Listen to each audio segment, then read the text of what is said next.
Hello, I'm Krista. Welcome to Restored by Polish. Today we are going to do a little, I don't know if it's a tag video, but it's a video that I'm stealing the idea from Nikki from the Nail Niche. So she did this one a little while ago, I don't know, probably a couple months ago, where she did her peeves, her pet peeves with nail polish.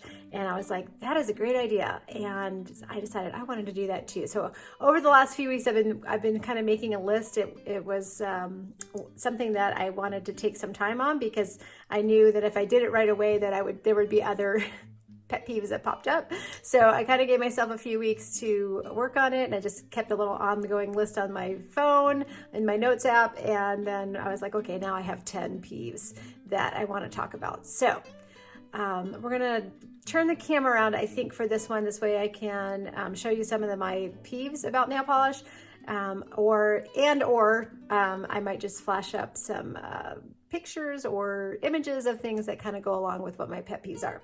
All right, let's get started. All right, so my top 10 pet peeves. Most of these are not in any kind of order. They're just how I was thinking of them. But I'm going to save the last one because the last one's a little controversial and I might stir the pot a little bit with it, but I'll just save it to the end. Maybe a lot of you will check out before that, so it won't matter. But all right, so the very first thing that I thought of when I was thinking of what my pet peeves are is I can't stand it when flakies stick up on the nail polish. So what do I mean by that? No matter how much top coat you put on, some flakies will just stick up. And I'm using this one, which is one of the ones that I find does it. And I love this polish in theory. I just wish that it could be that they just use not great quality flakies. They're like those little Mylar little flakies. I bought this at Sally Beauty Supply. I never heard of it before, this Max Gloss Nail Boo. I don't know. It was on clearance. I should have known better because you can tell sometimes when you're looking at flakies that they're not the good kind of flakies. But yeah, it just annoys the crap out of me that with no matter how much top coat you put on, if they're sticking up, you know, 1/8 of an inch off of your nail, there's no amount of top coat that's going to be able to stop them from sticking up. So can't cover them up. So that's number one. All right. And the second one is crusty bottlenecks. Oh my gosh. And this is not to like hate on any brands or anything, because I think most of the time it's my fault, but this drives me absolutely crazy. I spend so much time cleaning bottlenecks. Now, I think in my case, it's because I travel so much back and forth between our places with my polishes, so they're often upside down like this, or they're like in a bag, and they're just, so I think that that's what happens and why. And unless you guys tell me, do you find that your bottlenecks are crusty like a lot, or do yours stay nice? I would like to know, because I want to know what I'm doing wrong. I mean, of course, sometimes it's because, you know, when you're polishing, you're getting it on the edge when you're wiping off the brush. But then, you know, other times I'm like, why is this crusty? Like sometimes I haven't even used the polish yet and it's got a crusty top. Now it always is worse too when you have like a super flaky, you know, or a very dense kind of formula. It can be worse. Like glitters will do it a lot more than like a cream polish will, but still they happen on my creams too. So this is Stolen Flame from Wildflower Lacquer, which is lovely, just a lovely, lovely polish. So I don't even care that it gets crusty on its deck, and I will clean it.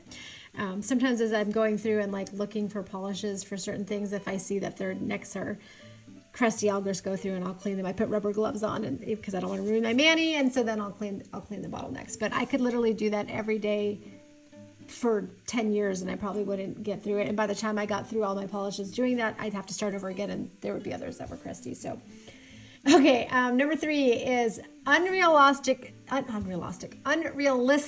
swatch picks, or like lighting issues, right? So, and maybe I'll throw up some pictures here. When swatchers will use like super bright lights, or a flash or something like that to get a different effect with the polish, and it's not realistic. I want to see what the polish looks like in natural lighting, daylight, natural lighting, outside, and sometimes even just natural lighting inside, right? Like just indirect light, because that's what I'm going to be looking at most of the time. If I have to like stick my nails under a light at a certain time of day, facing a certain, direction, 28 degrees north, whatever, to get with that picture, to get my nails to look like that picture, then it's not worth it. And so I just want to know what it looks like 98% of the time. What is that polish going to look like on my nails most of the time?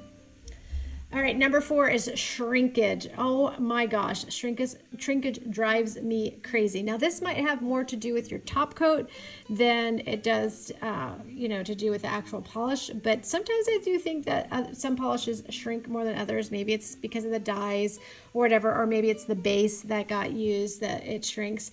But yeah, shrinkage makes me nuts. And it is one of the reasons I've spoken about it before. It's one of the reasons why I use the out the door top coat, because I find that I end up with very little shrinkage when I use this top coat. I used to love the Glisten and Glow one. I love Glisten and Glow top coat, but it is, I get shrinkage from it. It makes me crazy that I get so much shrinkage from it. So I stopped using it and I went to the out the door, and I've been actually very happy since I've switched to out the door. Number 5 is long stemmed brushes. Holy moly. Okay, so brushes that have this forever long brush at the end, with the long rod. Oh my gosh. So the reason why I hate it is because it drips down. So no matter how much you try, and it causes more of that crustiness on the bottle, because you got to not just wipe off the brush, but it's dripping down the whole entire length of the wand. And so that makes me nuts. I just can't stand it. So I would prefer all bottles to be like, like this. That's a normal bottle. That is normal. Keep it like that. I don't want to have this super long stem on it. I'm going to sound really witchy as I'm doing this, huh? Opposite side of that is I can't stand stubby brushes. So that's going to be number 6. So stubby, and I don't really mean stubby brushes, but like stubby stems. So like LA Colors is one, right?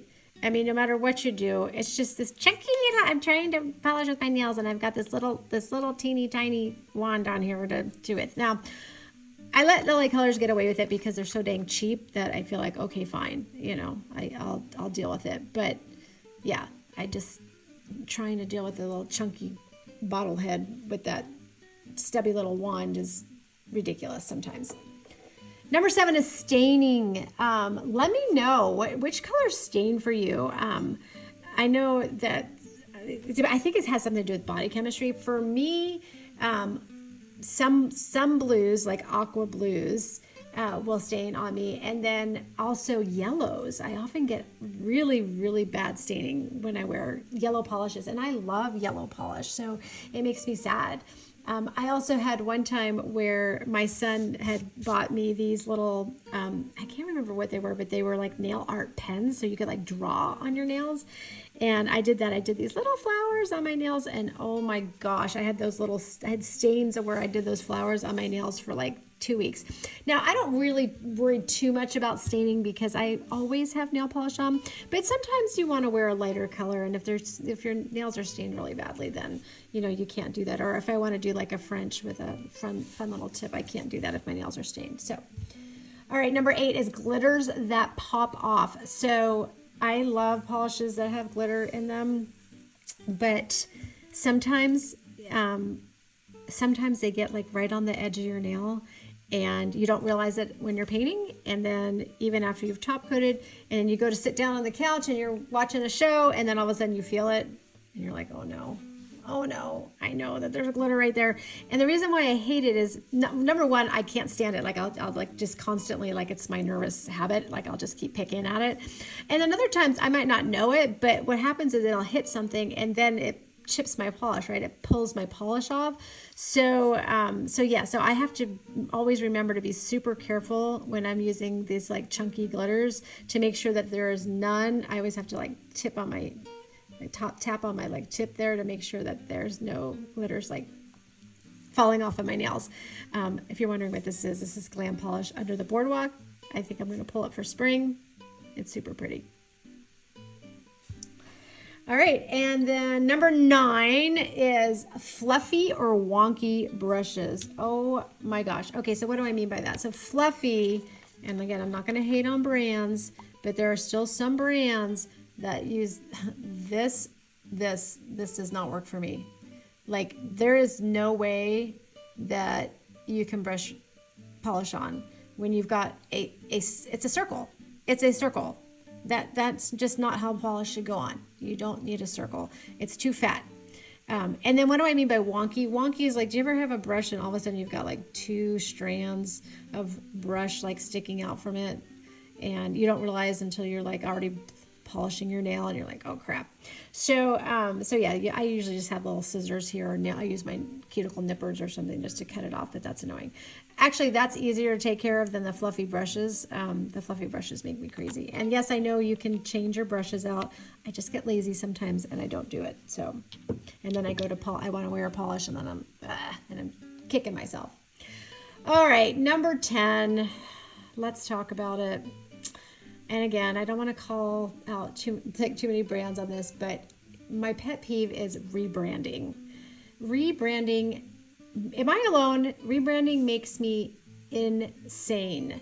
I get it. I understand that sometimes it has to be done, whether it's, I don't know. There can be a whole multitude of reasons why you have to rebrand. But man, first of all, it makes it so hard when you're trying to tag on your social media posts, because you're like, okay, do I use their old name? Do I use their new? Or do you say both? Like, it was this and now it's this and blah, blah, blah. I don't know why. I mean, unless it's like a really serious reason, I don't know why we have to rebrand. And along with that, the bait and switch thing kind of irks me a little bit. And, there's been some brands that I'm thinking of one in particular where they were a site that like would sell all kinds of polishes, like a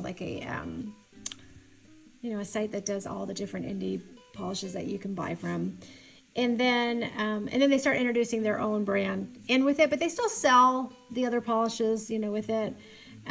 Until they start like just whittling out all of the other brand polishes, and then it's only their polishes, and then all of a sudden there's this site it's like they've kind of sucked you in. I don't like that bait and switch. They sucked you in because they were going to be the site that you could buy all the different polishes from, and then all of a sudden now it's just their polish, right? That just makes me crazy. And then just like, oh, we're going to be going out of business, we're done. We're not going to make polishes anymore. I'm going to put all my polishes on sale. And then they just come out with another brand, and they're now they're just a different brand. Right. So I could go more into this. I guess I just don't like to be lied to. I guess that's what it is. Like, it just seems wrong. And, it bothers me. And I will say I've held off buying sometimes from brands that I feel like have like swindled. It'll take a while for you to kind of win me back over. And I understand that things can happen, and you might be thinking, as a maker, that you're gonna, this is it, we're done, we're closing up shop, and then oh, actually no, I'm not. I'm sorry, But yeah, I don't like when we kind of artificially think like, oh gosh, we better, we need to buy all these polishes because they're never going to make polishes ever again. And then they're not actually not making polishes. So I don't know. It just, I feel like I got a little bit swindled on that. So it bothers me. And I get it. Like, I don't hold really any like ill will and against it or anything, but it does bother me a little bit that, there was this uproar. I guess I could do one more bonus one too. The whole like limited edition, like, oh my gosh, I gotta run, this is only going to be, available for like X amount of days. And now you got to go. And if you don't rush on there and get it, which like, it's like kind of like PPU, but for like makers' own brands. Right. I hate that. I absolutely hate it. I just can't stand having to like, you know, oh my gosh, am I gonna fill up my cart? I gotta get, like, I don't want the stress. Nail polish is supposed to be easy and fun, and something that helps us mentally, at least for me it does. And so if it's going to cause me stress, then I don't want to deal with it. So a lot of times with brands like that where it's always going to be a fight for me to get any of the polishes, I just won't even partake in it, you know, because I just don't even want to deal with it. There have been a couple times when I absolutely fell in love with polishes and I had to do it, and I have to set my alarm and I'm like, okay, I'm gonna go do that. But you know, this whole like having to rush before something sells out makes me crazy. So anyway, what do you guys think? Did I just stir the pot here? I'm sorry if I did. You know, I love everybody, and I don't like to stir the pot. I'm a very non-confrontational person when it comes to things like that. Like, I just want everybody to love each other and get along. But I'm also a rule follower, so I just don't like when rules aren't followed. So I guess maybe that's what it is. Maybe it's just a personality thing more than anything. So, all right. Well, thank you for joining me today. Please like and subscribe, and I'll see you in our next video. Bye.